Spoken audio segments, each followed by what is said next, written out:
الذي خلقكم من نفس واحدة وخلق منها زوجها وبث منهما رجالا كثيرا ونساء واتقوا الله الذي تساءلون به والأرحام إن الله كان عليكم رقيبا يا أيها الذين آمنوا اتقوا الله وقولوا قولا سديدا يصلح لكم أعمالكم ويغفر لكم ذنوبكم ومن يطع الله ورسوله فقد فاز فوزا عظيما أما بعد فإن أصدق الحديث كتاب الله جل وعلا وخير الهدي هدي محمد صلى الله عليه وسلم وشر الأمور محدثاتها وكل محدثة بدعة وكل بدعة ضلالة وكل ضلالة في النار أما بعد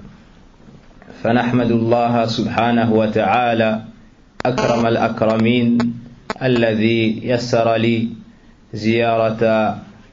زيارتكم في بيت من بيوت الله.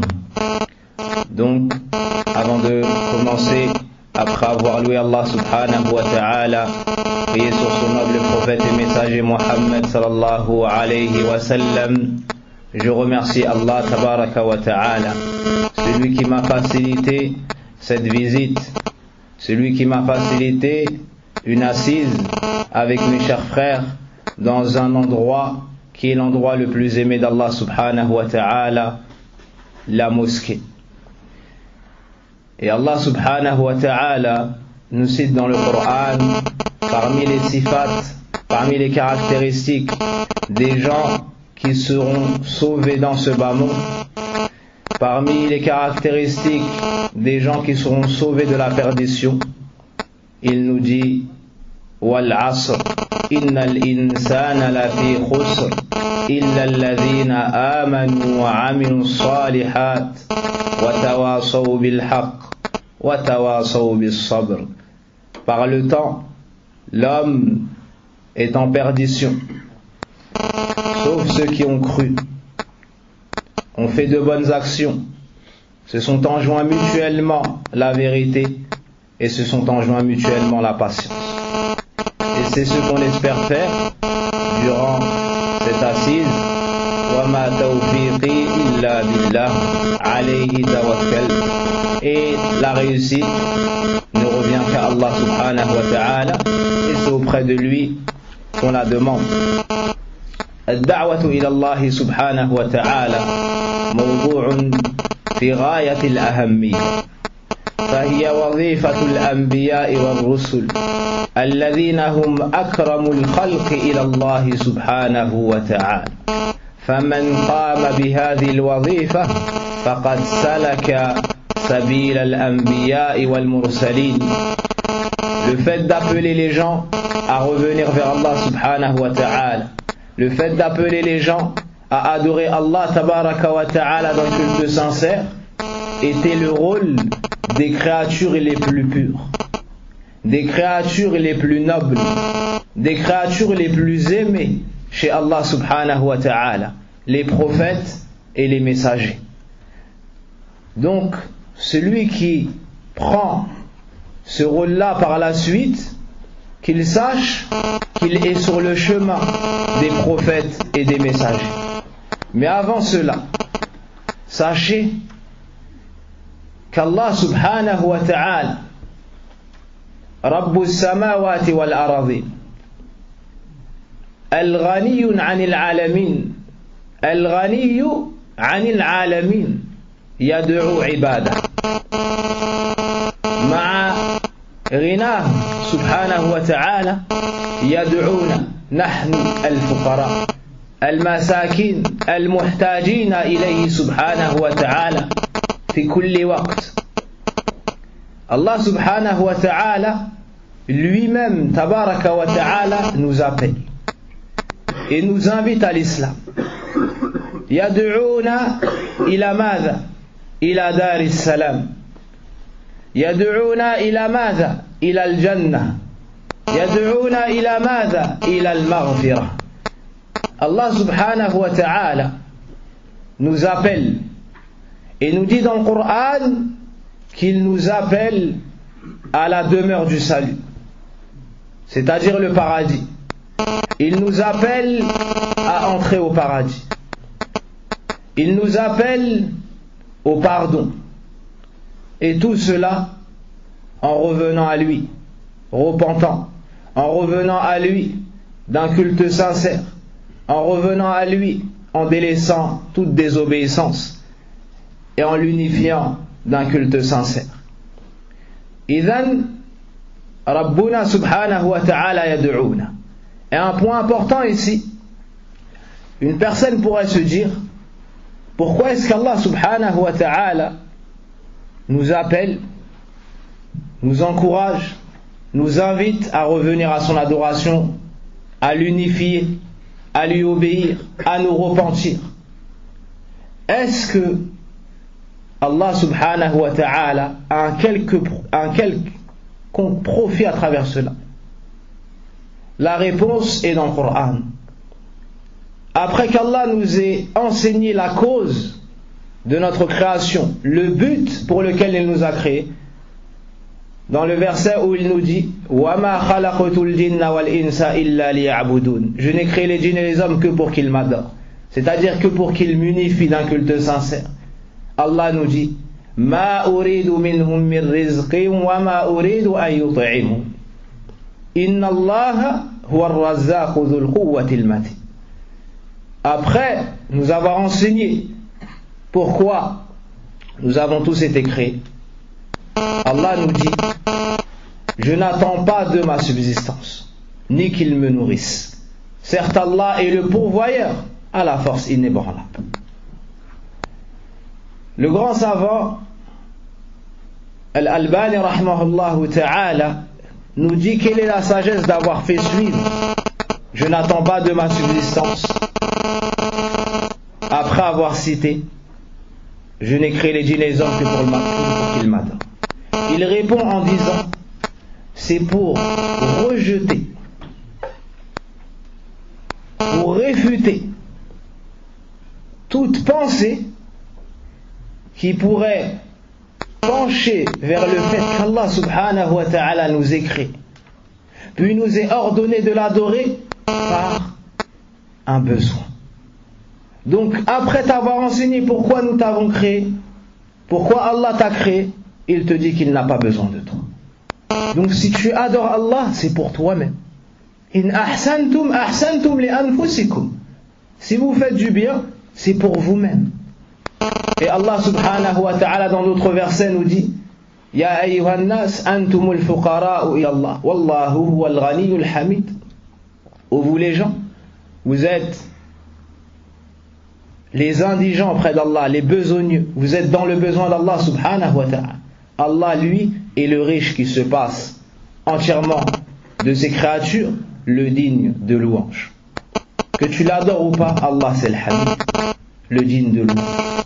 Donc lorsqu'Allah t'appelle, sache qu'il n'a pas besoin de toi.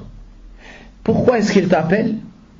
لأنه هو الكريم تفضلا وإكراما وإحسانا بعباده.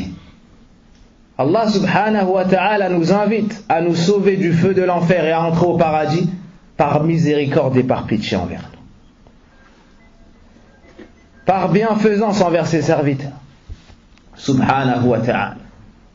الرسل كلهم دعاة إلى الله سبحانه وتعالى من أولهم نوح عليه السلام أول من أرسل إلى أهل الأرض إلى خاتمهم وسيدهم وإمامهم محمد بن عبد الله صلى الله عليه وسلم وعلى الرسل جميعا عليهم أفضل الصلاة وأزكى التسليم. Sachez, chers frères, que l'ensemble des messagers et prophètes sont des gens qui appellent à Allah subhanahu wa ta'ala. Allah tabaraka wa ta'ala, après Allah subhanahu wa ta'ala a créé Adam, et de Adam Hawa, et a répandu d'eux beaucoup d'hommes et de femmes sur la terre. Et pendant 10 siècles, les gens ont adoré Allah subhanahu wa ta'ala d'un culte sincère. Et dans une courte période, 5 personnes parmi les plus pieuses du peuple auquel a été envoyé Nuh alayhi salam sont décédées.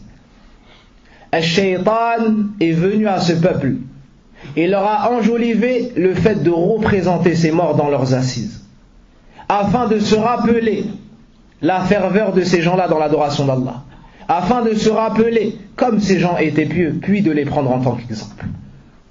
Mais il les a trompés avec cela, et il avait un but lointain, c'était de les faire tomber dans le polythéisme. Ces gens-là ne les ont pas adorés. Lorsqu'ils sont morts, une autre génération est venue, ou bien celle d'après. Eux ignoraient pourquoi ils avaient représenté ces gens dans leurs assises. Al-Shaytan leur est revenu. Quand est-ce que? Lorsque la science fut oubliée. Lorsque la science fut oubliée. Al-Shaytan est revenu et les a appelés à l'adoration de ces gens-là. Alors le shirk a eu lieu pour la première fois sur la terre d'Allah subhanahu wa ta'ala. Wa la hawla wa la quwwata illa billah. Allah, par miséricorde envers ses serviteurs, il les a appelés à revenir vers lui. Il a donc envoyé Nuh alayhi salam. Et dans Surat Nuh, Allah subhanahu wa ta'ala nous montre comment Nuh alayhi salam a fait da'wa à son peuple.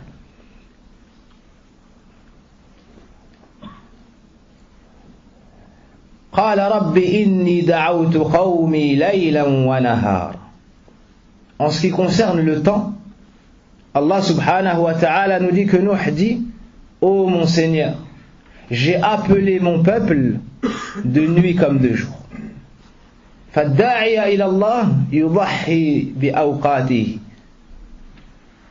Celui qui veut appeler à Allah subhanahu wa ta'ala doit être quelqu'un de généreux, car il aura à sacrifier de son temps, à sacrifier de sa personne, à sacrifier peut-être de ses biens, et à faire devancer l'agrément d'Allah subhanahu wa ta'ala et la recherche de cela sur toute autre chose. Nuh alayhi salam est resté dans son peuple 950 ans. Il est resté dans son peuple 950 ans à dire aux gens: Ya qawm u'budullah ma lakum min ilahin ghayr. Ô mon peuple, adorez Allah, vous n'avez point d'autre divinité méritant l'adoration en dehors de lui. Nuh est le premier messager et prophète, ou plutôt le premier messager aux habitants de la terre. Quel était son rôle? Ad-da'watu ila Allah. Beaucoup de prophètes et de messagers ont suivi après lui. Et dans le Coran, Allah nous cite de manière générale que leur rôle était ad-da'wa ila Allah, et de manière particulière l'histoire de beaucoup d'entre eux. De manière générale, Allah nous dit subhanahu: وَلَقَدْ بَعَثْنَا فِي كُلِّ أُمَّةٍ رَسُولًا أَنِ اعْبُدُوا اللَّهَ وَاجْتَنِبُوا الطَّاغُوتَ. Voici le prêche, voici le rôle des messagers des peuples. Et nous avons envoyé dans chaque communauté un messager pour leur dire: n'adorez que Allah et éloignez-vous de ce qui est adoré en dehors de lui. Un exemple dans Surat Yusuf, où le sujet de la da'wa a été détaillé. Vers la fin de cette sourate, Allah nous dit: قُلْ هَذِهِ سَبِيلِي أَدْعُو إِلَى اللَّهِ أَدْعُو إِلَى اللَّهِ عَلَى بَصِيرَةٍ أَنَا وَمَنِ اتَّبَعَنِي وَسُبْحَانَ اللَّهِ وَمَا أَنَا مِنَ الْمُشْرِكِينَ. Tout comme Allah nous enseigne que le premier messager, son rôle était ad-da'watu ila Allah, dans ce verset Allah nous enseigne que le dernier messager également, son rôle est ad-da'watu ila Allah. Et on citera plus loin, incha'Allah, les caractéristiques, les conditions et certains comportements à avoir et comment faire ad-da'wa.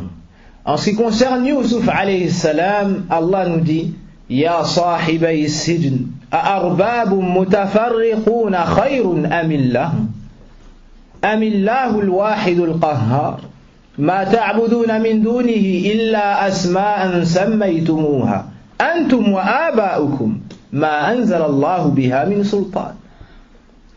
Yusuf alayhi salam, lorsqu'il a été mis en prison injustement, il n'a pas pour autant été distrait de ad-da'watu ila Allah, d'appeler les gens à revenir vers Allah, d'appeler les gens à adorer Allah d'un culte sincère.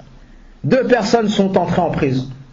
Il les a appelés à adorer Allah subhanahu wa ta'ala d'un culte sincère, en leur demandant: est-ce que plusieurs seigneurs sont mieux, ou Allah, l'unique, le dominateur suprême?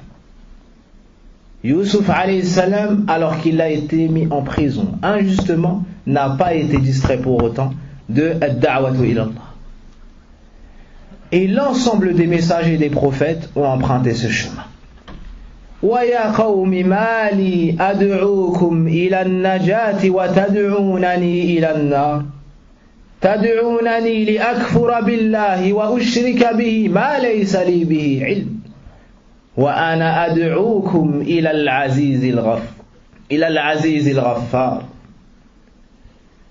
De nombreux versets dans le Coran, dans de nombreux versets du Coran, on voit donc le mot ad-da'wa, et que ce sujet a été détaillé, et que ce sujet a été cité. Tout cela nous montre quoi? L'importance de cette mission et de ce rôle. Et parmi les choses qui nous montrent l'importance de ad-da'watu ila Allah, c'est le fait que ce soit une adoration en soi. Car Allah subhanahu wa ta'ala a ordonné dans le Coran ad-da'watu ila Allah. Il dit à son messager: Ud'u ila sabili rabbik, appelle au chemin de ton Seigneur. Wa min al-qawa'id al-ma'rufa ladaykum insha'Allah al-muqarrara anna kullama amara Allah subhanahu wa ta'ala bihi shar'an fahuwa yuhibbuhu fahuwa ibadah. Lorsqu'Allah ordonne une chose religieusement, c'est qu'il l'aime et qu'il l'agrée. C'est donc une adoration. Et on voit dans ce verset et dans beaucoup d'autres qu'Allah a ordonné cela. Allah aime donc ad-da'wa. C'est donc une adoration. Il y a aussi des mérites qui ont été cités. Et celui qui fait da'wa, on lui a promis de grandes récompenses. Et par cela également, on peut reconnaître que c'est une adoration. Man arada أن يكون داعيا إلى الله فليعلم أن هذه الدعوة لها شروط ولها آداب ولها كيفية. لا تدخل في الدعوة كما تريد أنت، فهي دعوة الله سبحانه وتعالى، والدين دينه، والرسول رسوله صلى الله عليه وسلم. Celui qui a considéré ce grand rôle pourrait se demander: est-ce que le fait d'être un prédicateur et d'appeler les gens à revenir vers Allah, c'est une action qui est restreinte à une partie seulement de la communauté, ou bien est-ce que moi aussi je peux aspirer à être un prédicateur, à faire ce qu'ont fait les messagers et prophètes, à avoir d'énormes récompenses? Naam. Mais oui, tu peux. Mais il y a un comportement à avoir. Et il y a des conditions. Et tu ne peux pas faire ce que tu veux comme tu le veux, car c'est une adoration. Et le premier comportement qu'on va citer, et dans ce qu'on va citer, il y a des conditions, il y a des obligations. Et la chose la plus importante, al-ikhlas, la sincérité. Si tu veux appeler les gens à Allah subhanahu wa ta'ala, sache que tu rentres dans une adoration. Et comme toute adoration, elle a des conditions. Et la première condition, c'est l'ikhlas, la sincérité. Allah nous dit dans le Coran: وَمَا أُمِرُوا إِلَّا لِيَعْبُدُوا اللَّهَ مُخْلِصِينَ لَهُ الدِّينَ حُنَفَاءَ وَيُقِيمُوا الصَّلَاةَ وَيُؤْتُوا الزَّكَاةَ وَذَلِكَ دِينُ الْقَيِّمَةِ وَيَقُولُ سُبْحَانَهُ أَلَا لِلَّهِ الدِّينُ الْخَالِصُ. Allah nous dit dans le Coran: il ne leur a cependant été ordonné que d'adorer Allah d'un culte sincère. Et Allah nous dit dans un autre verset: n'est-ce pas Allah qu'appartient la religion pure, la religion sincère? Et le prophète sallallahu alayhi wa sallam nous dit innamal a'malu binniyat wa innama likulli imrin ma nawa. Les actions ne valent que par leurs intentions, et chacun sera rétribué selon son intention. Et de manière plus détaillée, Allah subhanahu wa ta'ala nous dit qul hadhihi sabili ad'u ila Allah ala basiratin ana wa man ittaba'ani. Allah nous dit dans le Coran, et méditez ce verset. Méditez ce verset car il y a dans ce verset des conditions pour la da'wa et le comportement à avoir dans la da'wa. Dis voici ma voie. Allah ordonne à son prophète de dire voici ma voie. J'appelle à Allah. J'appelle à qui? J'appelle à Allah. Je n'appelle pas à un groupe. Je n'appelle pas à ma personne. Je n'appelle pas à mon cheikh. Je appelle à Allah subhanahu wa ta'ala. Ad'u ila Allah. Ad'u ila an yuwahhidullah. Ad'u ila ikhlas ad-din lillah. Ad'u ila al-istiqama ala tariqati an-nabi sallallahu alayhi wa sallam. Ad'u ila mahabbatillah. إلى الخوف منه إلى رجاء ما عنده. Donc tu dois appeler à Allah subhanahu wa ta'ala. Que signifie appeler à Allah? Toi déjà tu es sincère dans ta da'wa. Ton but c'est que les gens reviennent vers Allah subhanahu wa ta'ala. Et un des plus grands fruits dans la da'wa, c'est être la cause de faire sortir les gens de l'enfer vers le paradis. Toute personne s'éloignant de l'islam se dirige vers l'enfer. Lorsque tu viens et tu l'appelles à revenir vers Allah, tu l'as fait sortir des ténèbres vers la lumière. Tu l'as fait sortir des ténèbres vers la lumière. Donc t'appelles pas à ta personne. T'appelles les gens à revenir vers la droiture, à revenir vers la religion d'Allah subhanahu wa ta'ala. Al-kuffaru al-asliyun nad'uhum ila ad-dukhul fil islam. والمسلمون ندعوهم إلى الثبات على الإسلام وإلى تصحيح الاعتقاد والسلوك والأخلاق وما إلى ذلك. Les non-musulmans, nous les appelons à rentrer dans l'islam. Et les musulmans, nous les appelons à être fermes dans leur religion, à mieux comprendre leur religion, à purifier leur croyance de tout ce qui n'en fait pas partie, de tout ce qui ne fait pas partie de la croyance musulmane, à purifier leur chemin et leur manière de comprendre l'islam, et à revenir au chemin des pieux prédécesseurs, à comprendre l'islam comme ces derniers l'ont compris, les compagnons du prophète sallallahu alayhi wa sallam, ceux qui ont été témoins de la révélation. Et Cheikh Mohammed ibn Abdel Wahhab rahimallahu ta'ala, dans son livre Kitab al-Tawhid, a mis un chapitre, le chapitre de l'appel à la ilaha illallah. Le chapitre de l'appel à la ilaha illallah. Et sous ce chapitre, il a mis ce verset qu'on a récité. Puis dans ses masail, il dit, bil ma'na, beaucoup de gens, il nous dit dans ce verset, on nous appelle à la sincérité.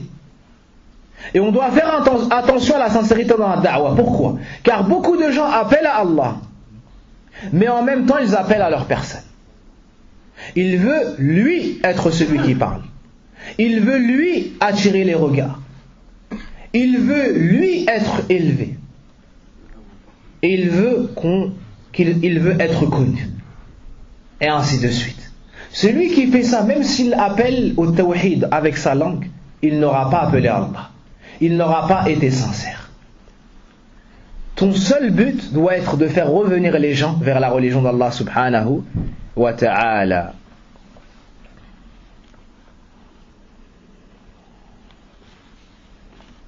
Et le prophète sallallahu alayhi wa sallam nous enseigne en nous disant, parmi les premiers, ou bien les premiers qui vont être jetés dans le feu de l'enfer, un savant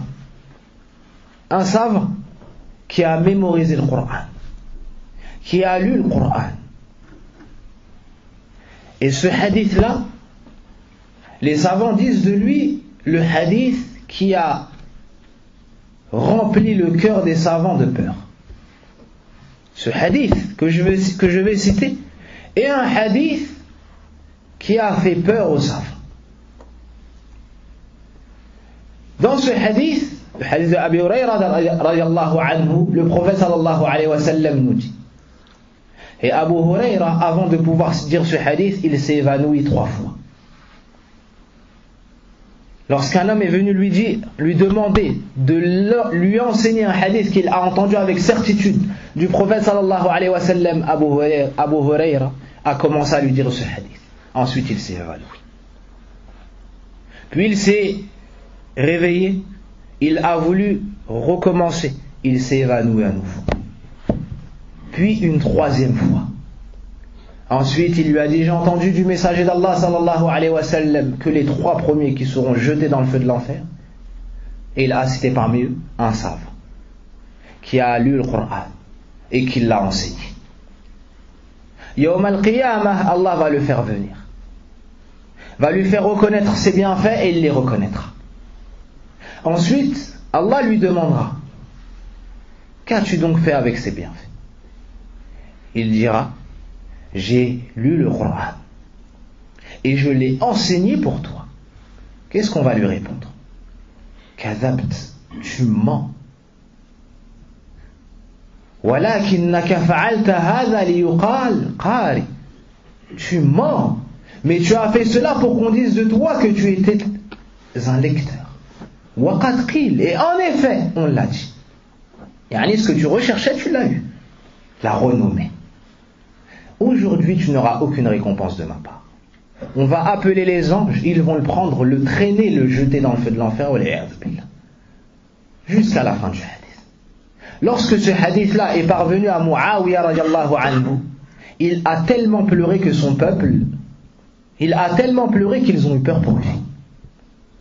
Puis, il a dit, si cela, donc un savant, un martyr, et quelqu'un qui était bienfaisant, il dépensait de son argent.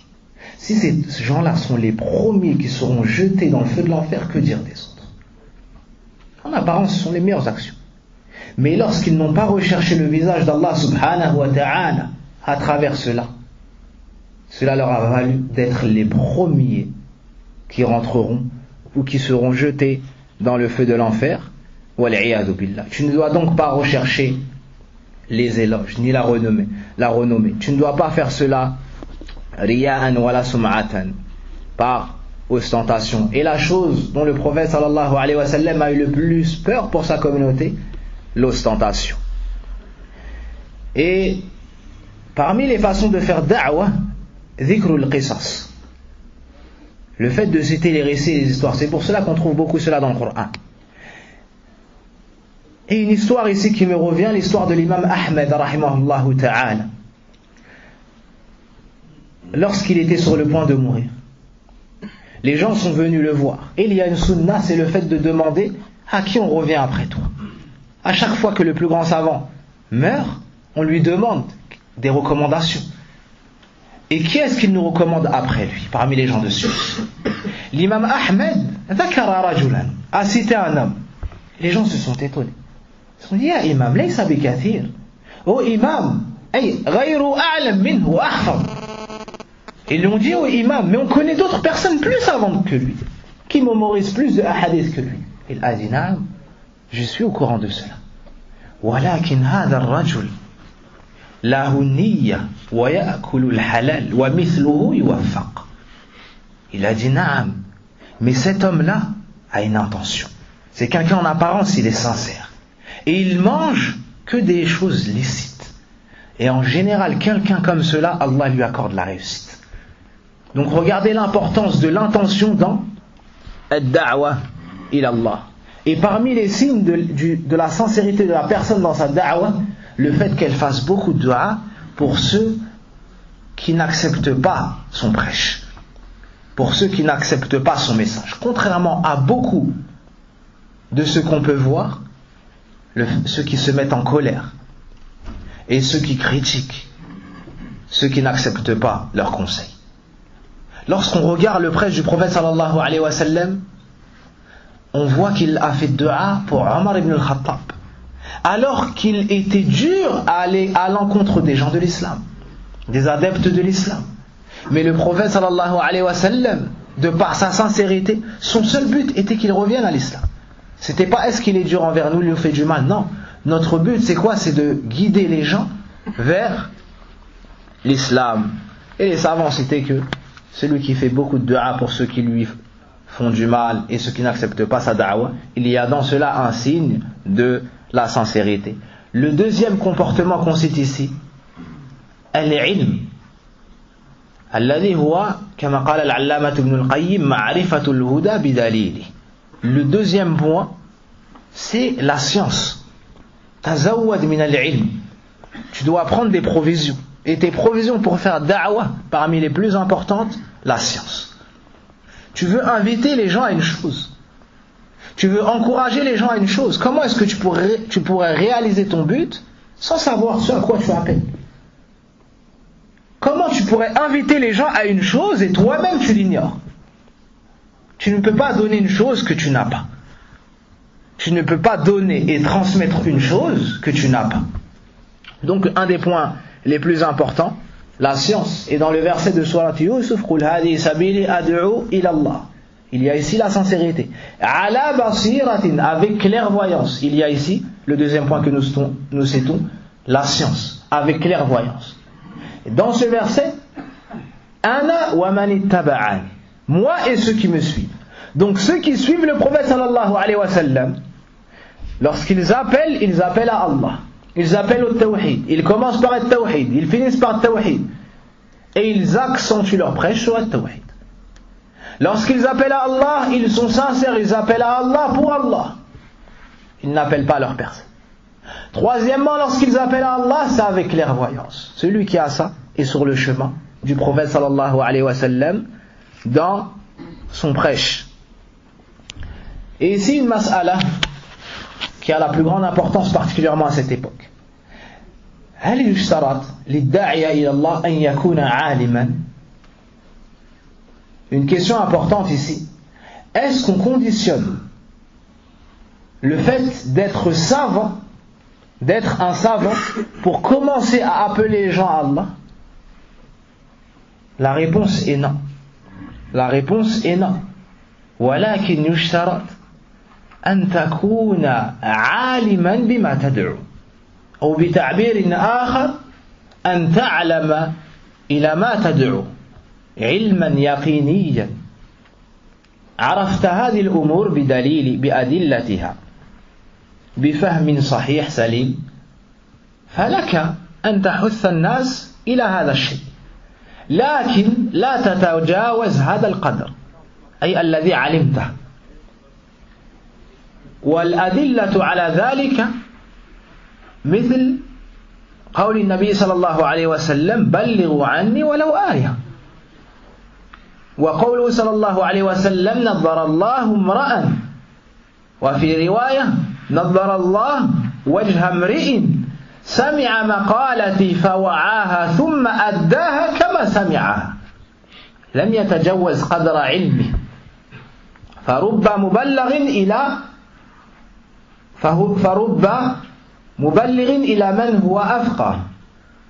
Le prophète sallallahu alayhi wa sallam nous dit transmettez de moi ne serait-ce que 2 versets. Il nous dit également qu'Allah illumine le visage de celui qui aura entendu ma parole, l'aura mémorisé, puis l'aura transmise comme il l'a mémorisé.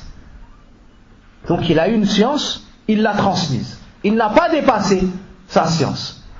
Donc la réponse à cette question est de dire qu'on ne conditionne pas le fait d'être savant, mais d'être savant de ce à quoi tu appelles. Tu dois savoir ce à quoi tu appelles avec les preuves.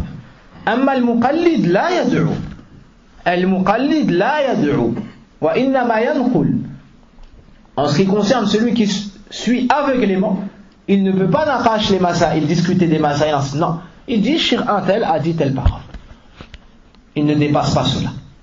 Ensuite, les savants ont dit qu'il y a une science que personne ne doit ignorer. Tu sais qu'Allah est le seul à mériter l'adoration. Appelle à cela. Tu sais que la prière est une chose obligatoire. Appelle à cela.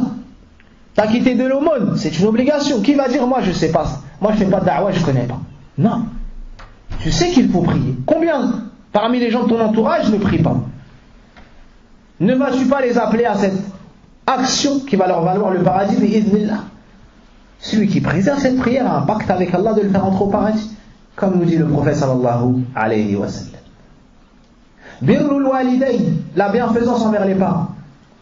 Est-ce qu'il y a deux personnes qui divergent dans cette mosquée sur le caractère obligatoire de cette grande adoration et sur les nobles mérites qui ont été cités? Tout le monde sait qu'il faut bien se comporter envers ses parents. Appelle les gens à cela. Le fait de délaisser le politisme, le fait de délaisser l'alcool, le fait de délaisser le mauvais comportement, et ainsi de suite. Il y a des choses que tout le monde connaît. Ben, tout le monde peut appeler à cela. Mais tu ne dois pas parler des choses que tu ignores.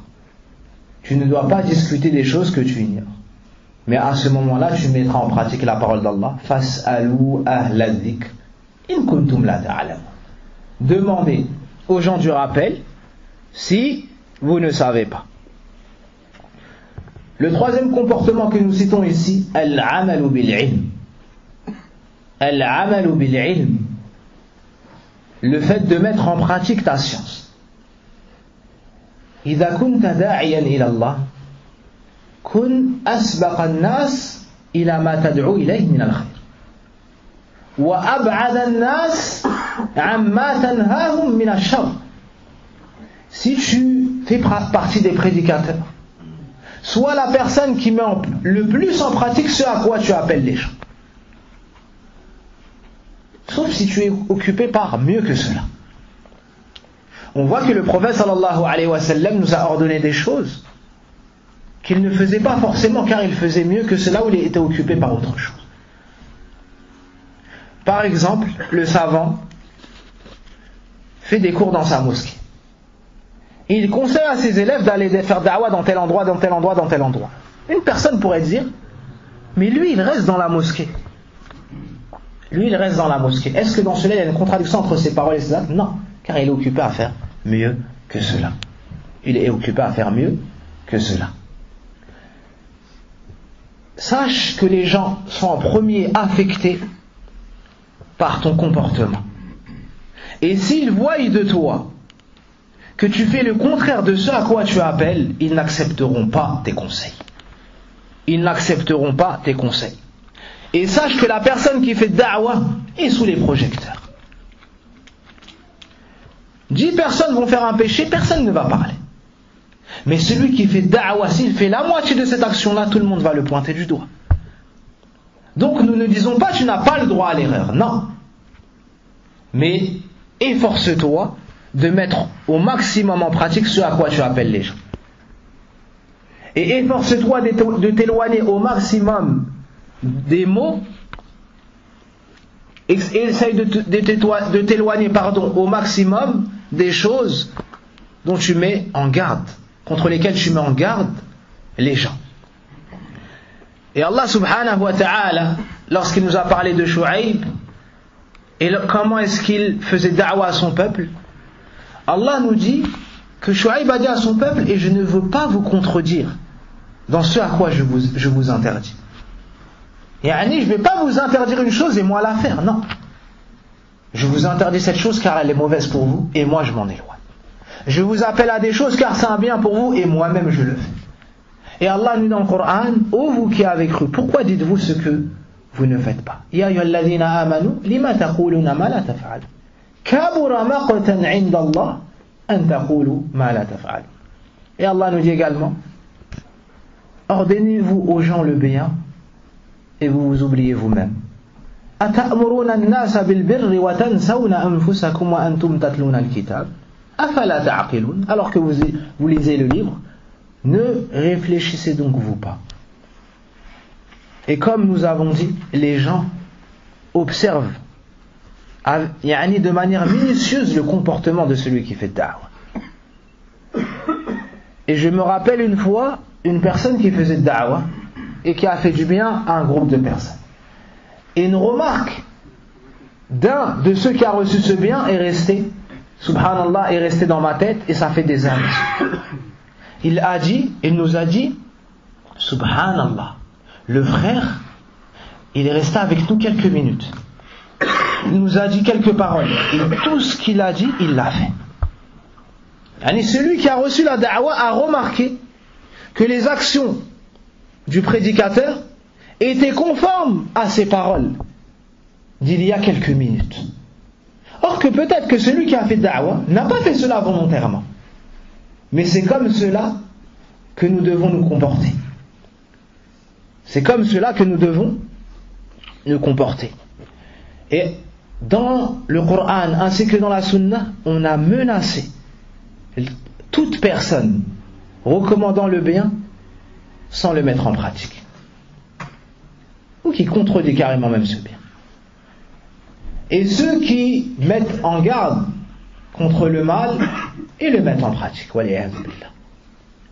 Le prophète sallallahu alayhi wa sallam nous dit par exemple, il y aura dans le feu de l'enfer un homme qui tirera ses boyaux autour de lui comme l'âne tourne dans l'enclos. Les gens, lorsqu'ils vont rentrer en enfer, ils vont se faire des reproches mutuellement. Et ils vont voir cette personne. Et ils vont lui dire, oh un tel, qu'est-ce que tu fais là? En apparence, c'était une personne de bien, une personne qui recommandait le bien, qui interdisait le mal. On va lui dire, ne nous recommandais-tu pas le bien? Ne nous interdisais-tu pas le mal? Il dira, certes, je vous ordonnais le bien, mais je ne le faisais pas moi-même. Je vous interdisais le mal, et je le commettais moi-même. Quelle fut la cause, donc, de son entrée en enfer? Ses actions n'ont pas été conformes à sa da'wa. Ses actions n'ont pas été conformes à sa da'wa. Et sache que les péchés obstruent tous les chemins qui mènent au bien. Les péchés ont un effet sur la personne. Et parmi ces effets-là, le fait de discréditer la personne. Si on te voit faire des péchés, ensuite tu viens appeler les gens au bien, ils n'accepteront pas de toi. Et celui qui fait da'wa, son but c'est de faire revenir les gens vers Allah subhanahu wa ta'ala. Et certains savants ont cité une histoire qui est arrivée à quelqu'un qui faisait al-khutbah. Il faisait le prêche. Un homme qui était assis dans l'assemblée lui a écrit un papier et lui a fait passer. Celui qui faisait la khutbah a lu ce papier-là en lui-même. Il y a trouvé des vers de poésie qui disaient أيها الرجل المعلم غيره هل لنفسك كان ذا التعليم. Sur ce papier, il y avait quelques vers de poésie. Ô toi qui enseigne à autrui, ô toi qui es en train d'enseigner aux gens, tu devrais te faire la leçon à toi-même. Tu devrais t'enseigner à toi-même. Ensuite, il lui dit Tasifu dawa alidhi siqami wa alidhi dhana. Tu décris le remède à ceux qui sont malades, alors que toi-même tu as ces mêmes problèmes. Ensuite, il lui dit commence par toi-même, commence par ta personne, corrige-toi toi en premier, puis appelle les autres à ce comportement. À ce moment-là, tu trouveras des oreilles qui t'écouteront, et à ce moment-là, tu seras sage.